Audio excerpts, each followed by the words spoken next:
அவனை போட்டு தள்ளிட்டு டேய் லூசாடா, கல்யாணத்தை வச்சுக்கிட்டு இப்படியா திங்க் பண்ணுவேன்? இத பாருங்கடா, நீங்க என்ன பண்ணுவீங்களோ ஏது பண்ணுவீங்களோ எனக்கு தெரியாது. அவன் இப்பவே இந்த நிமிஷமே மண்டபத்தை விட்டு வெளியில போகும். அவன் அடிச்சு தூக்குவீங்களோ இல்ல காலி பண்ணுவீங்களோ எனக்கு தெரியாது. டேய் பேசாம ஏதாவது கேஸ போட்டு அவனை லாக்அப்ல வச்சிடலாம்டா. டேய் கிரேட் ஐடியாடா, கிரேட் ஐடியா. அவனை தூக்கி லாக்அப்ல வைங்க, ஏதாவது ஒரு பண்ணுங்க. நான் இளமதி கழுத்துல தாலியை கட்டுற வரைக்கும் அவன் மண்டபம் பக்கமே வரக்கூடாதுடா.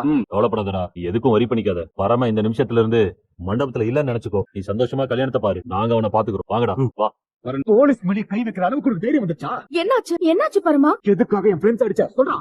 மெட்ரோ போலீஸ் ஒண்ணும் இல்ல. ஏய் இப்ப என்னாச்சு சொல்றியா இல்லையா? டேய் என்னடா என்னாச்சு? நாங்க என்ன பண்ணோம்? பரம எங்க உட்காந்துட்டு இருந்தான். உனக்கு ரிஷிக்கு என்னடா பிரச்சனை? எதுக்கு நான் கல்யாணத்தை தடுக்க நினைக்கிறேன்னு கேட்டோம். திடீர்னு எங்களை வந்து அடிக்கிறான். ஏய் ஏய் வேணாம் போய் சொல்லாத. எதுக்கு அப்படி சொல்ற? ஏய் என்னடா? நீ சும்மா ரிஷி, பிரச்சனை எங்களுக்கு அவனுக்கும் தான். ஆடி அடங்கினவங்களையும் நான் நேராவே பார்த்தேன். போலீஸ் ரொம்ப ஆடினவங்களையும் ஆடி அடங்கினவங்களையும் நான் நேராவே பார்த்தேன். எதுக்கு எனக்கு இங்க கொண்டு வந்து தள்ளினு எனக்கு தெரியாதா? உனக்கு என்ன தெரிஞ்சாலும் எதுவும் பண்ண முடியாம நாங்க விரிச்ச வலையில சிக்கி இப்ப வந்து உள்ள உட்காந்துருக்கேன்.